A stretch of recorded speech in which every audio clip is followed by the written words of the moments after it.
오늘도 하나님 주시는 말씀 가운데 여러분이 그 은혜를 받고 깨달아서 여러분 기도에 응답을 받는 그런 큰 은혜가 있기를 축복합니다. 아멘. 아멘. 우리 같이 시편을 쭉 보고 있는데요. 오늘은 시편 84편 말씀입니다. 제목은 하나님을 향한 간절한 삶. 하나님을 향한 간절한 삶이 있는 자는 어떤 고백을 하게 되는지 우리가 한번 시편 84편을 통해서 우리가 한번 알아보도록 하겠습니다. 우리 같이 서로 교독하면서 읽어보도록 하겠습니다. 제가 먼저 읽겠습니다. 만군의 여호와여, 주의 장막이 어찌 그리 사랑스러운지요. 내 영혼이 여호와의 음성을 생각하며 내 마음과 육체가 살아계시는 하나님의 부르짖나이다. 나의 왕 나의 하나님, 만군의 여호와여, 주의 제단에서 참새도 제집을 얻고 제비도 새끼를 보금자리를 얻었나이다. 주의 길을 가는 자들은 복이 있나니 그들이 항상 주를 찬송하리이다. 주께 힘을 얻고 그 마음에 시온에 내려가 있는 자는 복이 있나이다. 그들이 눈물 골짜기로 지나갈 지날 때 그곳에 많은 샘이 있을 것이며 이르리가 울채울 지나이다. 그들은 힘을 얻고 더 얻어 나아가 시온에서 하나님 앞에 각기 나타나리이다. 만군의 하나님 여호와여, 내 기도를 들으소서. 야곱의 하나님 우리를 이루소서. 우리 방패이신 하나님이여, 주께서 기름 부으신 자의 얼굴을 살펴보옵소서. 주의 경전에서의 하늘이 다른 곳에서의 손달보다 나은즉 악인의 장막에 사는 것보다 내 하나님의 성전 움직이로 있는 것이 좋사오니. 여호와 하나님은 해요 방패시라. 여호와께서 은혜와 영화를 주시며 정직하게 행하는 자에게 좋은 것을 아끼지 아니하실 것임이니이다. 만군의 여호와여, 주께 의지하는 자는 복이 있나이다. 아멘. 기도하겠습니다. 사랑의 하나님 아버지, 감사합니다. 오늘도 시편의 말씀을 통해 우리에게 주시고자 하는 하나님의 그 큰 은혜 우리가 깨닫기를 원하오며 그 말씀이 우리에게 힘과 용기와 생명이 될 줄 믿사오니 아버지, 오늘 이곳에 초청한 당신의 자녀들에게 마음껏 부어 주시옵소서. 감사하며 예수님 이름으로 기도드렸사옵나이다. 아멘. 오늘 시편 84편은요 고라자손의 시다라고 써있고요. 그런데 특별히 이거를 신학자들은 아니야, 다윗이 썼어 이렇게 얘기를 합니다. 그 이유는 그 내용을 보면 되는데, 다윗은 수많은 전쟁을 했죠. 광야 가운데 사울을 피해 도망다녔어요. 그래서 산으로 들로 이렇게 숨어 있었습니다. 그는 하나님 앞에 예루살렘 성전으로 갈 수 없었어요. 특히 이렇게 성막과 그 다음에 하나님의 그 성전을 동시에 경험하는 사람은 다윗밖에 없습니다. 그렇기 때문에 그 다윗이 왕이 돼서 그 다음에 이제 솔로몬이 돼서 성전이 섰잖아요. 그러니까 그 전에는 뭐였을까요? 성막이었단 말이에요. 성궤만 다 입고 다니는. 그러니까 다윗은 하나님이 있는 그곳, 자기는 지금 도망 나와 있는데 하나님이 있는 곳을 굉장히 그리워하면서 가고 싶었다는, 하나님을 의지하는 거예요. 여러분, 사람은요 내가 의지할 게 있을 때 절대 하나님은 안 찾습니다. 예. 그래서 하나님이 우리를 그렇게 밀어내시는 건 아니지만 가끔 정말 나를 도와줄 수 없는, 정말 내가 그냥 광야 가운데 나 혼자 서 있는 것 같을 때, 정말 외로울 때, 그때 사람은요 하나님 이렇게 불러요. 사람이 그렇게 독해요. 누가 옆에 조금이라도 뭐 있으면 그 사람 붙들어, 그 힘 붙들어, 그 존재를 붙들어. 어떻게 좀 도와줘요. 나 좀 도와줘. 말로는 기도해요. 하나님 나 도와주세요. 하지만 발은 어디로 가요? 그 사람한테 가요. 자기가 의지하는 데로 가요. 근데 그것마저 다 끊어지면 그때 물어보는 거예요. 하나님 살려주세요. 하나님 거기까지 끌고 가는 이유는 뭡니까? 뭐겠어요? 왜 거기까지 끌고 가겠어요? 하나님이 도와주고 싶은 거예요. 하나님이 도와주고 싶은데 우리는 마음을 절대 하나님 앞에 하나님의 손 붙들지 않는 거예요. 그래서 하나님께서 거기까지, 아니면 어쩌면 우리의 욕심이 거기까지 가게 되는 거죠. 그러니까 다윗도 비록 하나님은 항상 다윗과 함께 했지만 다윗 마음이 너무나 외롭고 허전하고 고독스러우니까 그 성전에서 제사 드리고 분향하며 하나님과 독대했던 것, 그 기억을 이제 떠올리게 되는 거죠. 그래서 이 앞에 이 시편의 84편이 굉장히 아름답게 나타납니다. 그래서 오늘 시편을 이 학자들은 시편의 진주다라고 얘기하고 있어요. 근데 사람들한테는 이제 많은 여러 가지 시편에 자기가 좋아하는 시편들이 있습니다. 근데 보편적으로 사람들이 많이 좋아하는 시편이 뭐예요? 시편 24편. 여호와는 나의 목자시니, 그죠? 내게 부족함이 없고 나를 푸른 초장으로 인도하시고 나를 쉬게 하시고, 얼마나 좋습니까? 그래서 시편은 나를 인도하는 목자가 시편의 주된 주제예요. 여러분 시편을 힘들 때 이렇게 묵상하시면 하나님께서 특별히 여러분의 그 피난처가 되어주시고, 그리고 여러분을 인도하는 그런 하나님으로 여러분을 만나실 수 있을 것입니다. 그래서 우리에게 성경을 다양하게 주신 거예요. 시편도 주시고 창세기는 어떤 거를 줄까요 우리한테? 아주 굉장히 힘있고 창조하시는 하나님. 내 아버지는 이렇게 창조하는 하나님이야. 네가 믿는 하나님은 그런 게 그냥 있는 아버지, 뒷방 아버지가 아니라 천지를 만드시고 천지를 개벽하는 그런 하나님이야. 이렇게 강한 하나님. 화나면 어떻게 합니까? 물로 심판도 하시고, 각 장마다 아버지의 얼굴이, 사랑이, 그 성품이 들어가 있어요. 그래서 그걸 통해서 우리가 기도할 때 하나님의 그 사랑이 우리에게 아주 탁탁 맞아들어 이길 수 있는 능력이 되는 것입니다. 오늘 시편에 보면요, 셀라라는 단어들이 2번 나옵니다. 셀라라는 것은 멈춰서 들어라 하는 뜻이죠. 멈춰서 들어라. 그리고 목소리를 높여라, 찬양하라 그런 뜻이에요. 어떻게 보면 시편에 이렇게 단락으로 나오는 음율 같은 그런 걸로 많이 쓰이는데, 그렇기 때문에 이 셀라라는 것이 이 시편의 이 약간 작은 소 그룹으로 그 내용들을 이렇게 나누게 됩니다. 오늘도 특별히 이 셀라를 기준으로 이 세 부분으로 나눠서 우리가 한번 시편 묵상을 해보도록 하겠습니다. 1절부터 4절까지 여러분 한번 읽어주세요. 시작. 만군의 여호와여, 주의 장막이여 지극히 사랑스러우시여, 내 영혼이 여호와의 공정을 사모하여 생각하며 내 마음과 육체가 살아계신 하나님께 부르짖나이다. 나의 왕나의 하나님 만군의 여호와여, 주의 주변에서 창세도 재직들었고 재미도 새끼들도 온전히를 얻어나이다. 주의 집에 사는 자들은 높이 인하니 그들이 항상 주를 찬송하리이다. 아이고, 오늘 이렇게 처음 뵀는데 제가 감기가 많이 와가지고 이 좋은 목소리를 못 들려드려서 참 죄송스럽고, 제가 찬양을 또 얼마나 잘하는데 아무튼 다음 주에는 제가 튼튼하게 돼가지고 와서 그냥 찬양을 소리 높여 하겠습니다. 죄송합니다. 자, 첫 절을 보면은요, 1절에 첫 절 보면은 만군의 여호와여. 어서 오세요. 네, 만군의 여호와여. 이렇게 하나님의 이름을 부르고 있어요. 우리는 보통 기도할 때 어떻게 기도합니까? 만군의 여호와여 이렇게 기도하십니까? 잘 그렇게 안 해요. 우리는 뭐라고 합니까? 하나님 아버지 이렇게 기도하죠. 근데 참 그래요. 이 하나님 아버지라고 우리한테 주신 그 말이 너무 감사한 게, 그냥 그전에는 기도할 때 이만큼 있어갖고 모두 일러야지. 그래서 딱 가서 하나님 아버지 그러면 그냥 마음이 푹 빠져버려요. 아버지라는 말. 뭐 그렇다고 제가 또 뭐 아버지하고 관계가 좋아서 예전에 처음에 하나님 믿는데 왜 하나님 아버지라고 부른가? 난 우리 아버지 싫은데 그런 적도 있었지만, 하나님 아버지, 이 아버지라는 말 안에, 그 단어 안에 모든 보호와 용서와 위로와 힘주심이 다 들어가요. 다 들어가요. 하나님 정말 참 감사하다. 만군의 여호와 할 때는 정말 하늘의 하나님이요, 그리고 그 마이티한 아주 그 강력한 하나님의 어떤 존재를 부르짖는 그런 느낌이 있지만, 그러나 나의 작은 문제까지 이렇게 던져주실 것 같은 마음은 조금 덜하단 말이에요. 근데 하나님 아버지 하면 우리의 마음은 거기에 녹아질 수 있어요. 그렇기 때문에 우리가 지금 이 신약시대, 구약시대 때는 그렇게 못했습니다. 만약에 구약시대에 어떤 사람이 하나님 아버지 이랬으면 어떻게 됐어요?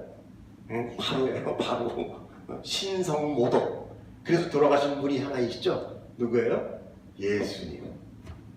예수님이 오셔서 하늘에 계신 분은 내 아버지야 이랬더니 일로 와 그래갖고 신성모독으로 십자가에 갖다 걸어버린 거예요.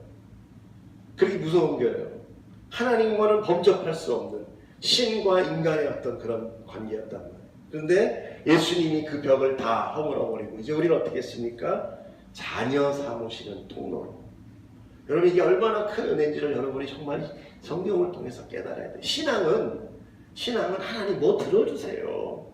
이것도 참 어떤 때는 좋아요. 기도 응답되면 좋죠. 문제 해결되면 좋죠. 그러나 우리의 문제가 해결됐다는 게 내일의 문제까지 해결되나요? 다시 안 돌아오나요? 어떤 또 다른 방면으로 문제는 또 터져요. 문제 없었던 인생 있으셨나요? 없다고. 항상 늘 문제 가운데 살아갑니다. 우리는. 그 문제 해결됐다고 우리 인생 형통하지 않아요. 또 무슨 문제 또 생겨요. 중요한 건 우리가 시간을 가면서 뭐냐? 하나님과의 관계가 이렇게 넓어지고 깊어지고 하나하나씩 알아간다는 거죠. 그때 신비스러운 거예요. 그때 이제 이 모든 문제, 이 땅에서의 육신의 문제가 그거는 뭐 어차피 제가 지금 감기 걸린 것 같지. 전 11월 달에도 감기 걸렸었거든요. 또 걸렸잖아. 그때도 기도해 주세요 이랬는데 또 걸려. 진짜 중요한 것은 변하지 않는 하나님의 사랑을 우리가 알아가고 깊이 더 깊이 체험되어 나갈 수 있는 것, 그것이 중요한 겁니다. 그렇기 때문에 우리는 은혜 받은 자요. 우리는 분명히 은혜의 지금 시간에 살고 있는 거예요. 자, 그 다음에 주의 장막이라고 나타납니다. 주의 장막이 어찌 그리 아름다운지요. 그래서 어떤 사람은 그래요. 만군의 여호와여 그래놓고 뒤에 사랑스러운지요. 이건 서로 안 맞는 단어다. 하나님 아버지 되게 그러잖아요. 아유 나의 사랑하는 아내 사랑스러워. 이건 맞는데 만군의 하나님 해놓고. 근데 그것은 왜 이렇게 사랑스러운지를 했는지가 바로 이제 그 주의 장막이라는 것이 나오는데요. 주의 장막은 아까 제가 말씀드렸다시피 성전이 아닙니다. 이 텐트예요, 텐트. 성막이라는 것이. 특별히 이 장막이라는 것이 복수로 기록되어 있어요. 하나가 아니다라는 거죠. 맞습니다. 성막은 하나의 텐트가 아니라 첫 번째는 가장 바깥에 있는 울타리가 있어요. 한번 넘겨줘 보세요. 제가 좀 그림을 좀 몇 개 갖고 왔는데 오늘 중요한 건 아닌데 그냥 이러면서 배우는 거죠. 이렇게 울타리가 있고 그 안에 번제단과 물두멍 이런 것들이 있어요. 또 한 번 넘겨주세요. 그러면 이제 그 안에 보면은 또 조그마한 또 텐트가 또 하나 나타나요. 그 텐트가 이제 그 성소라는 것인데 그 성소 안에 보면은 또 외성소와 지성소가 있습니다. 그 외성소에는 금촛대, 계속 넘겨보세요. 금촛대, 떡상, 그 다음에 분향단 뭐 이런 것들이 있고요. 그리고 촛대에는 항상 불이 켜져야 됐고 떡은 6개씩 두 군데 이렇게 총 12개가 있었어요. 이거는 매일매일 새롭게 진설을 해야 했습니다. 그리고 그것은 12개라는 숫자, 즉 이스라엘의 지파수, 나중에는 신약에 와서는 12제자, 그 다음에 이어지는 우리 그 교회에 우리를 의미하는, 그래서 하나님께서 날마다 일용할 양식을 제공해 주는 것으로 상징하고 있는 거예요. 이제 이거 두꺼운 장막을 열고 들어가면 이제 지성소가 나타나는데 그 안에는 언약궤라는 것이 있습니다. 다 봤어요? 응. 언약궤, 그 궤를 덮고 있는 것이, 이 언약궤 이렇게 생겼어요. 이 궤 여기 덮여 있어. 그 덮은 것이 이제 속죄소라는 것이고, 속죄소에는 이제 천사가 날개를 서로 이렇게 덮고 있는데 하나님께서 그 속죄소 가운데서 임재하셔서 사람들의 죄를 사하여 주시는 것입니다. 만남의 장소. 그리고 거기는 대제사장만 들어갈 수 있었어요. 또 아무 때나 들어갈 수 있는 것도 아니었습니다. 그리고 또 들어갈 때는 꼭 속죄의 피, 그 어린 양이 아니면 양 제물의 피를 가지고 들어가 뿌려야 됐어요. 희생돼서. 그래서 우리가 그 성경 중에 피 흘림 없이는 죄 사함을 받을 수 없다. 대신 우리 대신 피 흘려주신 분이 누구예요?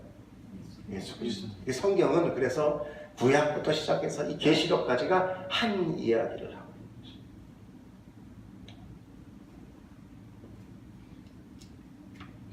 이걸 다 합해서 성소예요. 그래서 복수로 되어 있는 거예요. 하나님은 광야 가운데 이스라엘 백성을 인도하시면서 이 성소를 그들 가운데 놓고 그들로 하여금 하나님 앞으로 나올 수 있게 길을 열어주시는 거예요. 그러므로 이 성소는 하나님이, 그러니까 이스라엘이, 하나님의 백성이 하나님을 만날 수 있는 유일한 장소였던 거예요. 우리는 하나님을 떠올리면 어떤 장소가 생각납니까? 여러분, 안 아프실 때 다니시던 본교회가 떠오르십니까? 그렇죠. 그러나 그 시대에는 어땠습니까? 성막이 떠올랐던 거예요. 다윗이 바로 그런 거예요. 그 때문에 이 시편 저자가 하나님을 그리워하면서 이 장막을 그리워할 때 내 본향집, 시골에 있는 내 집이 초가집이고 쓰러져 가는 집이랄지라도 나그네 생활을 오래 하다 보면 고향이 그리울 때 그 고향집이 너무나 아름답게 보이는 거예요. 놀면서 있었던 그 들풀에 뽀였던 조그만 들풀까지도 아름다워 보이는 거예요. 사랑스러워 보이는 거예요. 마찬가지. 다윗이 이렇게 성소를 그 어려운 지경 가운데서 그리워하며 사랑스러웠다. 어찌 그리 사랑스러운지요? 라고 고백하고 있다는 것이죠. 자, 우리가 이렇게 이런 간절함으로 하나님 앞에 나아가는 신앙 되기를 축복합니다. 신앙도 재미가 있어야 돼요. 마음이 가야 돼요. 그냥 무턱대고 억지로 하라 그러면 그 결코 마음이 잘 안 열려요. 그래서 이런 말씀을 통해서 우리가 좀 이렇게 너무 무턱대하게 오늘 성경 몇 집부터 몇 집까지 읽어야 돼. 의무적으로 하지 마시고 그걸 깨닫고 이러면서 이렇게 가슴 한번 찡하고 눈물도 한번 잠깐 흘려보고 가슴 한번 이렇게 한번 이렇게 흔들어 보면 달라요. 왜 그렇겠습니까? 이 성경이라는 것이 하나님이 우리에게 쓴 사랑의 책이거든요. 사랑의 고백의 책이에요. 일종의 하나님께서 우리에게 쓴 뭐라고 해요? 러브레터. 그런데 그 러브레터는 무슨 러브레터느냐? 쌍방간의 러브레터가 아닌 하나님의 일방적인 사랑. 그러니까 우리가 하나님을 믿고 하나님께 나아갈 수 있는 길이 열리는 것은 우리가 뭔가를 노력을 해서 알지도 못하는 하나님을 우리가 열심히 찾아서 벽면을 보고서 불공을 30년 들여서가 아니라 하나님이 찾아가서 우리에게 문을 열어주셨기 때문에 우리가 하나님이라는 것을 부르게 되기 시작한 거예요. 처음에는 뭘 알지도 못하고 부르는 거예요. 그러다가 점점 이 말씀을 통해서 이 사랑의 언약을, 이 말씀을, 이 러브레터를 통해서 우리가 그 하나님의 사랑과 서서히 동화되기 시작합니다. 그때 여러분 이 신앙생활이 이렇게 변화무하지만 재미있어집니다. 하나님 보고 싶어집니다. 그래서 어렵고 힘들 때는 이제 뿐만 아니라 즐겁고 기쁠 때도 하나님과 대화하는 술술술술. 여러분 하나님과 기쁜 대화 나누는 여러분 되기를 축복합니다. 그럼 얼굴이 달라져요. 얼굴이 환해집니다. 사랑하면 이뻐져요. 이뻐져요. 네. 그러나 사랑하지 못하면 얼굴이 굳어요. 검어져요. 사람들도 가까이 안 와요. 딱딱해요. 사랑하면 안 그렇습니다. 자, 이제 2절을 보면은 잘잘한 그 마음이 더 깊게 흐르는데 내 영혼이라고 나와요. 내 영혼이라고 하는 것은 이제 히브리어로 네페시를 뜻하는데 네페시는 인간을 뜻해요. 인간, 살아있는 것. 그래서 그 뒤에 보면은 내 마음과 육체라고 얘기가 또 나오죠. 내 마음과 육체라는 것을 구분해서 이렇게 다시 보여주고 있어요. 우리는 여기서 하나님의 쉐마를 떠올리게 됩니다. 신명기 6장 5절에 보면 뭐라고 하는지 너희는 마음을 다하고 뜻을 다하고 힘을 다하여 내 하나님 여호와를 사랑하라. 이것은 사실 하나님이 우리를 향한 사랑이에요. 내가 이렇게 사랑하니까 너희도 날 좀 사랑해. 여러분 사랑하면 날 사랑해 주지를 원하지 않을까요? 영원히 우리는 그냥 짝사랑으로 끝나 이런 사람은 없을 거예요. 다 나를 사랑해 주기. 내가 사랑하는 것만큼 최소한 저도 나를 사랑해 주기를 원하는 거예요. 하나님이에요. 그래서 이 쉐마는 율법의 기초가 됩니다. 그리고 율법을 꽉꽉 눌러서 엑기스를 딱 빼면 이가 내 마음을 다해 뜻을 다해 힘을 다하여 내 하나님을 사랑하고 여호와를 사랑하고 그리고 이웃을 사랑. 하나님 사랑, 이웃 사랑. 그래서 하나님은 사랑이시다라고 우리가 고백할 수 있는 것이 바로 이 근거에서 나오는 것입니다. 내 삶과 그 가치가 어디로부터 나오는지를 우리는 알아야 돼요. 나 원래부터 이렇구나. 아닙니다. 나를 만드시고 내가 누구의 형상으로 창조되는지 하나님은 분명히 인간을 당신의 형상으로 창조하셨다고 했어요. 그러면 내가 나 되면 뭡니까? 바로 하나님의 그 근본을 받아 출생, 이렇게 창조된 거예요. 그러므로 내 안에 있는 그 어떤 소중한 것, 그 근원이 무엇인지, 그걸 볼 때마다 나는 하나님을 우리는 기억해야 된다는 거죠. 나의 나된 것, 내 마음의 기쁨과 원하는 것이 다 하나님으로부터 나오게 된다는 것을 여러분 아셔야 돼요. 그렇기 때문에 우리가 세상을 쫓아가면 갈수록 어떻게 돼요? 마음은 계속 공허해져요. 세상이 주는 연락으로 쫓아다니면 더할수록 내 몸은 더 망가질 뿐이에요. 남자들이 돈 많이 벌면 뭐합니까? 다 술 먹고 다 쾌락하고 또 가는 거지. 예. 그래봐야 남는 건 뭐예요? 떠는 거밖에 없어요. 그리고 다 망가진 몸.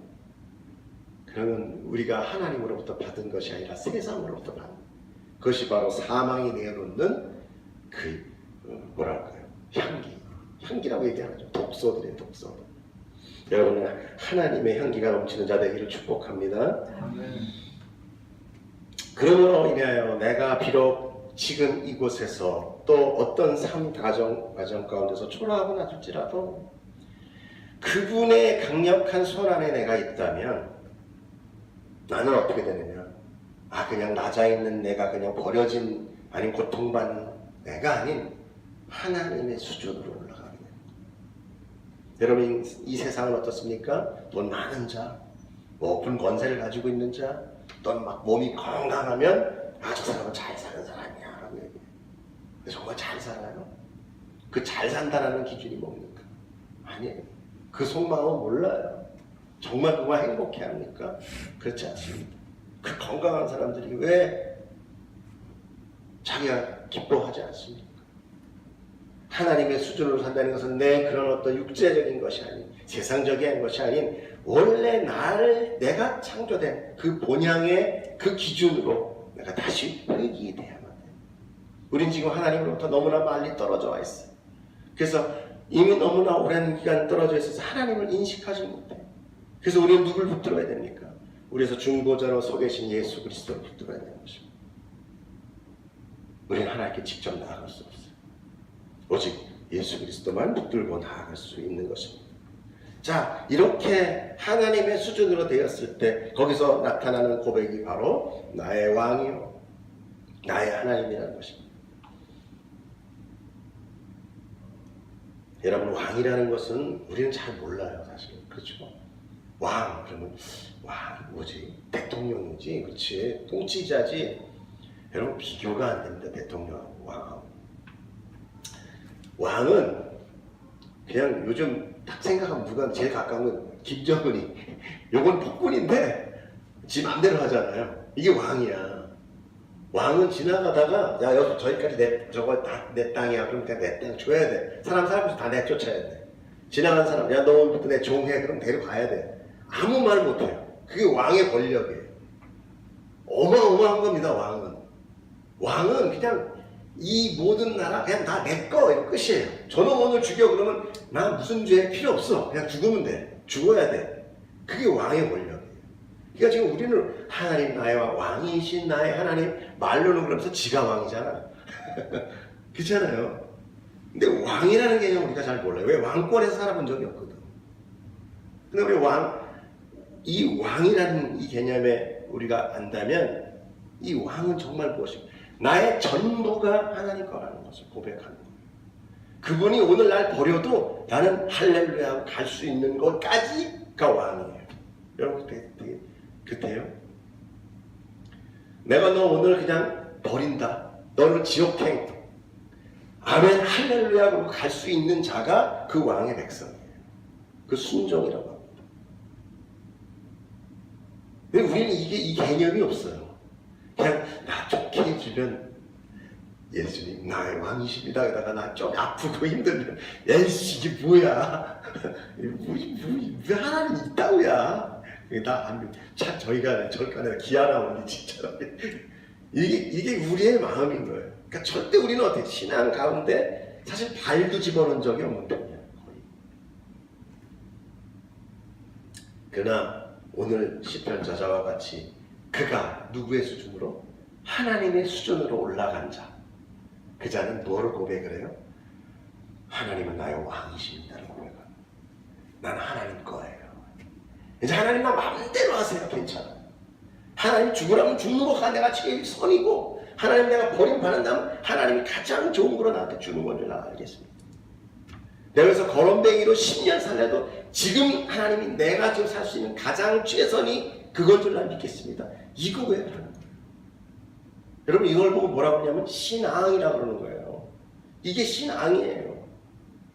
그래서 이 교회가 지금 현재 있는 교회가 이런 걸 안 가르치기 때문에 이단들이 더 신앙이 좋은 것 같아요. 이단들이 무서워. 그냥 직장 집 다 때려치고 부모 공제 다 떨어지고 거가 있잖아요. 신앙을 안 가르치기 때문에 그래요. 신앙을 너무 그냥 편의주의, 즐거움주의, 선택, 내가 선택할 수 있는 나의 선택권 안에 들어가 있는 이런 걸로 하니까 하나님의 수준이 아닌 피조물의 수준, 이 땅의 수준으로 계속 머물러 있는 거예요. 여러분 신앙은 죽음을 초월하는 것입니다. 그러려면 내가 어디서부터 온 자이며 그 나를 이곳에 이렇게 보낸 자는 누구인지를 여러분이 알아야 돼요. 그때 내가 어떤 상황 가운데서도 그분이 나와 붙어 있다면 그분이 알아서 해주겠지. 그걸 할 수 있는 거예요. 어떤 군대의 특공대가 적진 한가운데 들어갈 때 그가 아무 소속 없이 가지 못합니다. 그가 어떤 정부의 아주 중요한 요인, 넌 파견할 때 대통령이 탁 와서 악수하면서 자네 하나에 우리의 민족이 달려있네. 내가 자네를 믿네. 부탁하겠다. 그러면 충성하고 가서 죽을 수 있는 거예요. 왜? 그 나라가 대표인 그 나라가 그 왕이 인정해줬기 때문에 그는 죽을 수 있는 거예요. 근데 아무것도 안 했는데 혼자 가서 죽으래. 왜 죽어요? 왜 죽어야 돼요? 똑같은 겁니다. 우리가 하나님의 수준으로 가고 나의 원천이 하나님이라는 것을 내가 알 때 내 인생이 삶이 고단하고 힘들지라도 나는 지금 이 상황이 하나님이 나에게 최선으로 주는 것이구나. 내가 여기서 해내야 되는구나를 여러분 깨닫게 되는 것입니다. 이게 신앙의 힘이에요. 무서운 겁니다. 세상이 감당하지 못해요. 여러분이 이길 수 있는 사람이 없어요. 왜? 이 세상에 왕이 하나님이 나의 왕이에요. 여러분은 이 세상에 파괴한 겁니다. 여러분 이걸 믿으십니까? 여러분 이걸 믿게 되길 때까지 여러분 기도하며 말씀 가운데 들어가는 배우기를 축복합니다. 그럼 여러분 인생이 달라져요. 삶이 달라져요. 늘 패배자의 마음이 아닙니다. 늘 선구자의 마음, 늘 쓰는 겁니다. 그 자에게 패배가 있을까요? 아니요. 세상의 기준으로 나를 판단하지 마십시오. 난 돈 없어, 그러니까 패배자. 난 건강이 약해, 그러니까 패배자. 누가 그랬어요? 누가 얘기했습니까? 성경 어디 그런 얘기가 나왔어요? 넌 돈 없으니까 넌 끝이다. 넌 건강하지 않으니까. 하나님은 예수님이 어떻게 왔어요? 오히려 낮고 천하고 병들고 고아와 과부와 맹인과 소경과 나병한 자를 찾아왔어요. 왜 그렇습니까? 우리의 육신의 강함이 오히려 그 하나님의 수준으로 가는 우리를 막아서고 있다는 거죠. 우리의 눈을 닫히게 한다는 거죠. 거기에 묶여서 눌려서 우리는 패배감에 똘똘 뭉쳐갖고 하나님을 찬양하지도 못하고 하나님을 사랑하지도 못하고 부르지도 못하고 아버지라 부르지도 못하는 홍길동입니까? 그런 삶을 살면 너무나 불쌍한 겁니다. 자, 그리고 우리 4절 한번 읽어주세요. 시작. 주의 집에 사는 자들은 복이 있나니 그들이 항상 주를 찬송하리니. 할렐루야. 이 고백이 왜 나오는지 이제 아시겠죠? 주의 집에 거하는 자들은 복이 있다. 주와 함께 있는 자들은 복이 있다. 하나님의 수준으로 있는 자들은 복이 있습니다. 그들이 항상 주님을 찬송하기 때문에 그렇습니다. 할렐루야. 자, 두 번째 달려고 빨리 넘어가겠습니다. 시작. 5절부터 시작. 주께 힘을 얻고 그 마음에 시온에 내려가 있는 자는 복이 있나이다. 그들이 눈물을 6절, 8절까지요. 그곳에 많은 샘이 있을 것이며 이는 비가 목을 채워주나이다. 그들은 힘을 얻고 더 얻어 나아가 시온에서 하나님 앞에 거기가 나타나리이다. 만군의 하나님 여호와여 내 기도를 들으소서. 야곱의 하나님이여 귀를 기울이소서. 예, 오늘 참 보면은 이렇게 복이 있나이다 마치 시편의 산상수훈 같은 느낌이 듭니다. 거기 보면 시온의 대로라고 나와 있어요. 이 시온의 대로라는 어떤 길이 있는 것이 아니라 상징적인 도로입니다. 주님 앞으로 나아가는 길, 그 성전으로 나아가는 길, 그 하나님 보고 나아가는 길. 지금 여러분들이 예배 가운데 나와서 하나님 앞에 그 마음으로 나아가는 그 길, 지금 오늘 이곳에 시온의 대로가 열리고 있는 것입니다. 할렐루야. 그 길은 누구나 열려 있는 것이 아니에요. 오직 하나님이 허락하지 않으면 결코 나아갈 수 없는 것입니다. 시온이란 뭡니까? 하나님의 구원이 있는 곳이, 하나님의 구원을 의미해요. 그래서 다윗이 법궤를 시온산에다 옮겨 놓습니다. 그리고 예루살렘 성이 바로 있는 곳이 시온산이에요. 그러므로 주께 힘을 얻고 주께 은혜를 받고 그 길을 열어주심으로 인하여 하나님께 나아갈 수 있는 자는 복이 있다라는 것입니다. 여러분, 오늘 이곳에 여러분이 왔다고 생각하지 마십시오. 그러면 자꾸 실망됩니다. 여러분, 하나님이 이곳에 시온의 대로를 열어주지 않으면 여러분 여기 나오지 않아요. 나올 수 없어요. 신앙은 내 마음대로 갖는 것이 아닙니다. 믿음은 내 마음대로 갖는 것이 아니에요. 창세전에 내 이름이 기록되지 않으면 나는 하나님 앞에 택한 자가 아닙니다. 그래서 네가 어디서 칭찬을 받고 뭘 하고 뭐 좋고 이런 거에 기뻐하지 마라. 네가 창세전에 생명책에 네 이름이 기록된 것으로 기뻐하라 라고 예수님은 말씀하신 거예요. 오늘 여러분은 창세전에 하나님의 생명책에 농명되어 있는 것을 여러분 믿으시길 축복합니다. 그때 기쁨이 오는 거예요. 그러나 사람은 다 누구나 하나님 앞에 나오지 못합니다. 가끔 보면은 열려있는 것 같은데도 나오지 못하는 사람들이 있어요. 참 많이 안타깝습니다. 자, 그럼 복이 있는 자는 무엇일까요? 복이 있는 자는 어떤 일이 일어납니까? 눈물 골짜기라는 것이 나오죠. 눈물 골짜기는 히브리어로 베아메 크하바하라는 건데, 그 바하가 골짜기예요. 바하의 골짜기. 바하라는 것은 고통 이런 뜻이에요. 고통, 통곡 이런 뜻입니다.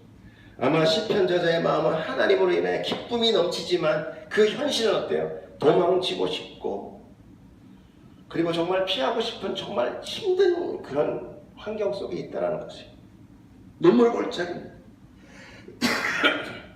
그의 인생은 험난한 상황 가운데 있는 거예요. 그러나 그곳에 다행히 뭐가 많다 그래요? 예? 눈물 골짜기에 그곳에 많은 샘이 있다. 이게 샘이. 여러분, 광야에는요, 샘이 이게 사느냐 죽느냐의 기로입니다. 물 없으면 죽는 거거든요. 하나님께서 그 샘을 준비하시고 거기에 이른 비로 채워 넣으셨다. 이 이른 비 늦은 비라는 거에 나오죠. 성경에 보면은 이것이 하나님께서 채워주시는 은혜를 얘기합니다. 샘을 주셔서 그 광야 가운데, 인생의 그 광야 가운데 가끔씩 샘을 주시고, 그 샘이 비어있는 샘이 아닌 채워있는 샘을 주심으로 인하여 이 당신의 자녀가 그 목마른 길을 걸어가다가 샘물을 만나 기쁨을 얻게 됩니다. 이것이 바로 나중에 오는 뭐라고 합니까? 하나님께서 너에게 시험을 주시면 피할 길을 주시고 또 이길 힘을 주신다. 여러분, 그렇기 때문에 우리가 어떤 삶을 살든지 하나님을 의지하고 하나님 붙든 자는 실패자가 아닙니다. 승리자인 거예요. 승리자는 얼굴이 이렇게 묵상이 되지 않습니다. 항상 열고 있어요. 자, 저자는 그리운 하나님 집에 가고 싶어 하지만 갈 수 없는 현실에 이제 한 가닥 기도라도 들어달라고 간청하게 됩니다. 비록 하나님은 성소에서 자기 백성을 만나지만, 그러나 우리의 기도가 바로 성전이 되는 줄 여러분 믿으시고 축복합니다. 예전에는 어땠습니까? 다 거기까지 가서 양 잡고 소 잡고 피 흘리고 뭐 불 태우고 해서, 그것도 지가 들어가는 게 아니라 대제사장이 중간에 가서 만나줘야만 하나님을 만났는데, 지금은 어떻습니까? 하나님 아버지, 그러면 왜? 응답하시는 그 하나님의 음성을 여러분 들으시기 축복합니다. 그것이 성소 아닙니까? 나만의 성소. 하나님과 나만의 성소를 기도라는 걸 통하여 우리에게 주고 계시다. 그러므로 기도는 하나님 앞에 나아가는 시온의 대로와 같습니다. 이러면 이 하나님이 열려져 있는 우리에게 주신 귀한 기도를 여러분 많이 활용하셔서 어려울 때마다 기도로 하나님을 만나고 그 부어지는 샘과 축복에 여러분 힘을 얻으시길 축복합니다. 아멘. 자, 우리 마지막 보겠습니다. 9절 제가 읽어드릴게요. 우리 방패이신 하나님이여, 주께서 기름을 부으신 자의 얼굴을 보사 살펴보옵소서. 주의 궁정에서의 한날이 다른 곳에서의 첫날보다 나은즉 악인의 장막에 사는 것보다 내 하나님의 성전 문지기로 있는 것이 좋사오니 여호와 하나님은 해요 방패시라. 여호와께서 은혜와 영화를 주시며 정직하게 행하는 자에게 좋은 것을 아끼지 아니하실 것임이니이다. 만군의 여호와여, 주께 의지하는 자는 복이 있나이다. 아멘. 여러분 지금 이 세 단계를 보면서 좀 느낄 거 없습니까? 처음에는 그리워만 해요. 두 번째 어떻습니까? 내 이런 상황 가운데서 내가 샘을 얻어 힘을 얻고 있습니다. 마지막에 어떻습니까? 하나님은 나의 방패십니다. 여러분 이 점점 더 강력하게 나아가는 이 시편의 이 다윗의 마음을 여러분 느껴지십니까? 처음에는 멀리서 보고 싶어요. 그 다음에 어떻게 삶 속에 보다 보니까 나에게 그래도 이렇게 공급하고 계셨군요. 이제 뭐예요? 하나님은 나의 방패십니다. 분사로 변하고 있는. 여러분 기도자는 나를 분사로 변하게 합니다. 나약한 자에서 싸우는 용사가 되게 하는 거예요. 영적 싸움의 용사들이 되는 것입니다. 처음에는 사탄 마귀와 인생의 힘들이 나를 치어서 나는 피해져 힘들고 구석에 막혀서 주여 나를 살려주세요 하는 자가 이제가 되니까 주님은 나의 방패십니다. 말씀은 검입니다. 여러분 승리할 수 있게 축복합니다. 하나님은 여러분에게 그냥 우리를 내버려두지 않습니다. 우리들의 구원의 투구를 쓰여주시고 호신경을 붙여주셔서 우리로 하여금 어떻게 합니까? 당신의 싸우는 여호수아의 군대로 만드신 것입니다. 할렐루야. 여러분 그 강력한 하나님의 인도하심과 그 붙드심을 가지고 여러분 비록 우리가 지금 육체 가운데 힘든 가운데 있지만 이것이 여러분에게 정말 전화할 수 있는 하나님을 만날 수 있는 귀한 그 광야 가운데 있는 성전임을 깨닫고 이 열어주신 시온의 대로가 정말 여러분에게 유용한 시간 되기를 저는 축복합니다. 우리 잠깐 기도하겠습니다. 우리 잠깐 서로